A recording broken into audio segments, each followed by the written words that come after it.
Imagine standing on a cobblestone street where the air smells like fresh rain on ancient stone, and the sound of a distant cathedral bell echoes through a valley that hasn't changed its silhouette in 500 years.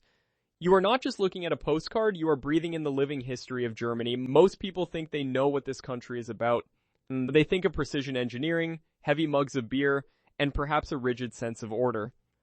But if you scratch beneath that polished surface, you find a land of deep, haunting forests that inspired the world's most famous fairy tales, jagged mountain peaks that touch the clouds, and a culture that is as much about experimental art and vibrant nightlife as it is about tradition. Today we are going on a journey that spans from the windswept dunes of the north to the crystalline lakes of the Bavarian Alps. We are going to explore the hidden corners, the silent ruins, and the pulsating cities that make this nation one of the most complex and beautiful places on Earth. This is not just a travel guide, it is a deep dive into the soul of Germany. Before we get into the heavy hitters like Berlin or Munich, I want to take you to a place that feels like it was ripped straight out of a dream. High above the village of Hohenschwangau in southwest Bavaria stands Neuschwanstein Castle. You have seen it on every social media feed and it served as the inspiration for the Disney castle, but seeing it in person is a completely different sensory experience. King Ludwig II, the eccentric man who commissioned it, was often called the fairy tale king, but his life was more of a tragedy. He built this massive Romanesque revival palace as a personal retreat, a place where he could withdraw from public life and live in a world of Wagnerian myths. As you climb the steep path toward the castle, the mist often clings to the trees, parting just enough to reveal those white limestone walls and dark blue turrets. Inside, it is a fever dream of gold leaf, heavy silk, and intricate wood carvings. It is a monument to imagination, but also to a man who felt out of place in his own time. Standing on the Marienbrücke Bridge, looking back at the castle perched on its jagged rock, you realize that Germany is a place where the line between reality and fantasy is often blurred. But Germany is not just about the past. To understand the heart of the modern nation, you have to go to Berlin. This is a city that has been destroyed, divided, and rebuilt, and that scarred history gives it an energy you won't find anywhere else in Europe. It is raw, it is gritty, and it is incredibly creative. Walking along the East Side Gallery, you see the remnants of the Berlin Wall, now covered in vibrant murals that tell stories of hope, protest, and freedom.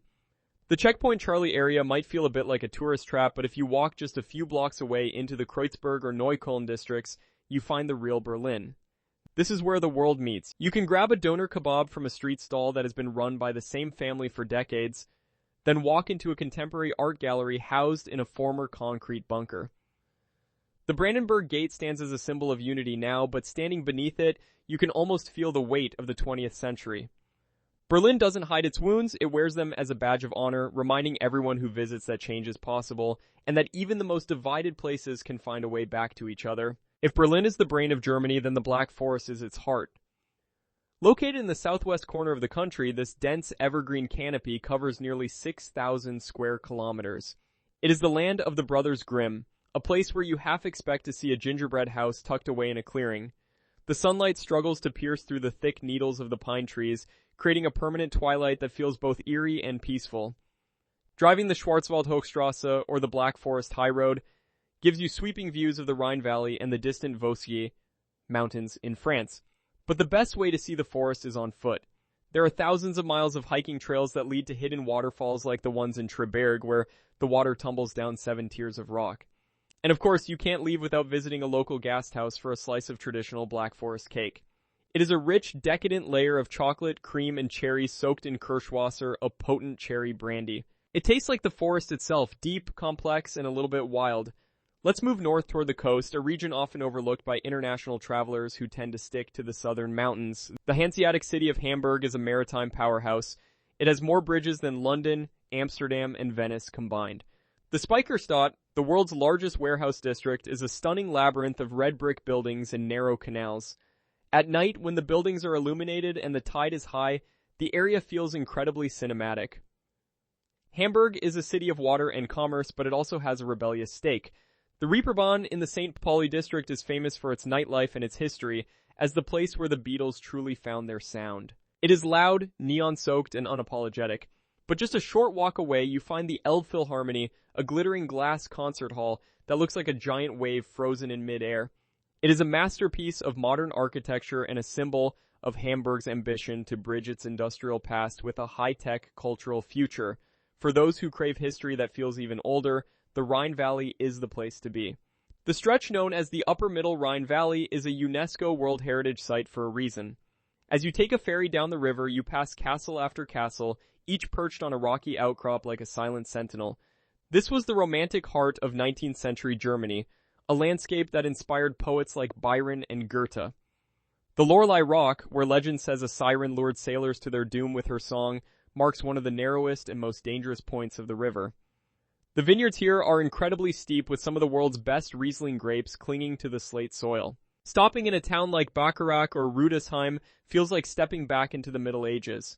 The half-timbered houses, the narrow winding alleys, and the smell of roasting pork from the local taverns create an atmosphere that is quintessentially German. You can spend a whole day just wandering through these towns, tasting wine, and imagining what life was like when these castles were active fortresses protecting the trade routes of the Holy Roman Empire.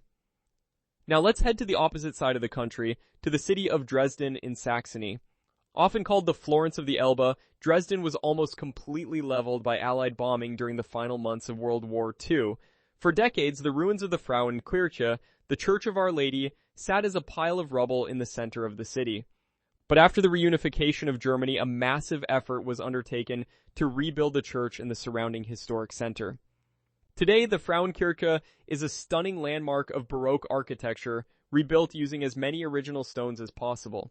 The contrast between the blackened old stones and the lighter new ones serves as a visual record of the city's destruction and rebirth. Walking along the Bruels Terrace, known as the Balcony of Europe, you look out over the Elbe River and realize the sheer resilience of the human spirit. Dresden is a city of art and culture, housing the Green Vault, one of the richest treasure chambers in the world, and the Zwinger Palace, a masterpiece of Baroque design that makes you feel like royalty just walking through its courtyards. Germany is also a land of incredible natural variety. If you head north to the island of Rügen in the Baltic Sea, you'll find white chalk cliffs that look like they belong in the Mediterranean rather than Northern Europe. The Jasmine National Park is home to these ancient beech forests and dramatic cliffs that drop off into the turquoise water. It is a quiet, contemplative place far from the roar of the cities. Further inland, the Harz Mountains offer a different kind of beauty. This was once a mining region, but today it is a paradise for hikers and steam engine enthusiasts.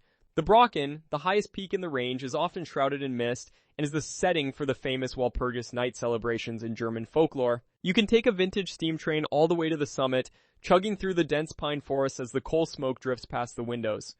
It feels like traveling back to the Victorian era, a slow and deliberate way to experience the rugged landscape of central Germany. We cannot talk about Germany without mentioning Munich, the capital of Bavaria. While many people only know it for Oktoberfest, there is so much more to this city. It is a place where high-tech meets high tradition. In the morning, you can visit the Deutsches Museum, the world's largest science and technology museum, and in the afternoon, you can be sitting in the English Garden, a park larger than New York's Central Park, watching people surf on a standing wave in the Eisbach River. The Marienplatz is the heart of the city, dominated by the neo-Gothic New Town Hall with its famous glockenspiel that performs daily. Munich has a certain Gemütlichkeit, a word that doesn't have a direct English translation but conveys a sense of warmth, coziness, and belonging. You feel it in the beer gardens under the shade of chestnut trees where strangers share long wooden tables and plates of pretzels and Obatsta cheese. It is a city that knows how to enjoy life, balancing its economic success with a deep-seated respect for leisure and community. As we travel further south from Munich, the landscape begins to rise dramatically. The Bavarian Alps are a playground for anyone who loves the outdoors. Garmisch-Partenkirchen is the gateway to the Zugspitze, Germany's highest mountain. You can take a cable car to the top where on a clear day you can see across 4 different countries. The air up there is thin and crisp, and the view of the surrounding peaks is nothing short of breathtaking. Nearby, the Partnach Gorge offers a more intimate look at the power of nature. A narrow path carved into the rock allows you to walk through the deep limestone canyon as the glacial river thunders beneath you. In the winter, the walls are covered in massive ice curtains, turning the gorge into a frozen cathedral. In the summer, the spray from the water provides a cool relief from the heat. This region is also where you find some of the most beautiful lakes in Europe, like Ybbsee, with its clear blue-green water reflecting the craggy peaks of the Waxensteinkamm. One of the most underrated regions in Germany is the Moselle Valley. While the Rhine is broad and majestic, the Moselle is winding and intimate. The river snakes through deep valleys flanked by some of the steepest vineyards in the world. The town of Kokim, with its hilltop imperial castle, looks like something out of a storybook.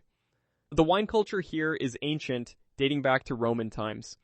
In the town of Trier, you can see the Porta Nigra, the best preserved Roman city gate north of the Alps.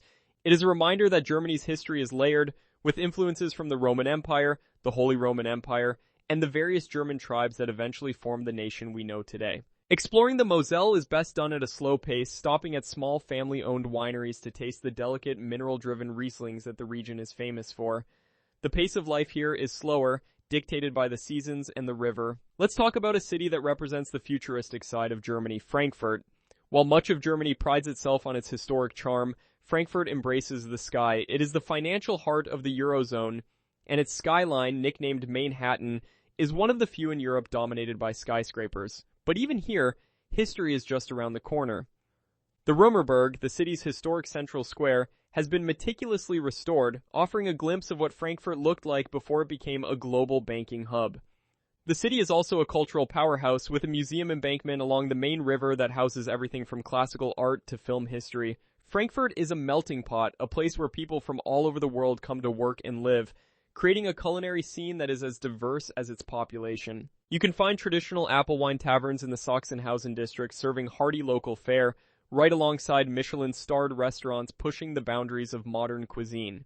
If you are looking for a place that encapsulates the romantic image of Germany, look no further than Rothenburg Obu der Tauber. Located on the Romantic Road, a popular tourist route through Bavaria and Baden-Württemberg, this town is one of the best preserved medieval walled cities in the world. Walking along its ramparts, you can look down onto the red-tiled roofs and narrow streets that haven't changed in centuries. The Plönlein, a small square with a yellow timber-framed house and a view of two towers, is perhaps the most photographed spot in the country. It is easy to see why. There is a sense of timelessness here. Even if the town can get crowded with tourists during the day, if you stay the night, you can join the Night Watchman's tour. As the sun sets and the crowds thin, the watchman leads you through the darkened streets, telling stories of the town's history, its legends, and its survival through the centuries. It is an atmospheric experience that brings the medieval history of Germany to life in a way that no museum can. Further north, the city of Cologne, or Köln, is defined by its massive cathedral. The Kölner Dom is a masterpiece of Gothic architecture that took over 600 years to complete. Its twin spires dominate the skyline, and for a short time in the 19th century, it was the tallest building in the world. Inside, the stained glass windows cast a multi-dimensional light across the cavernous nave, and the Shrine of the Three Kings makes it one of the most important pilgrimage sites in Europe. Cologne is a city with a distinct personality known for its carnival celebrations and its local beer, Kolsch. Unlike the heavy mugs of Bavaria, Kolsch is served in small, thin glasses called Stangen. The waiters, known as Kobes, will keep replacing your empty glass with a full one until you put a coaster on top of it to signal you've had enough. This friendly, social atmosphere is typical of the Rhineland, where people are known for their openness and love of a good party. Another gem in the east is the city of Weimar. This is the intellectual heart of Germany, the place where the Weimar Republic was born and where giants of literature like Goethe and Schiller lived and worked. It is also the birthplace of the Bauhaus movement, which revolutionized modern design and architecture.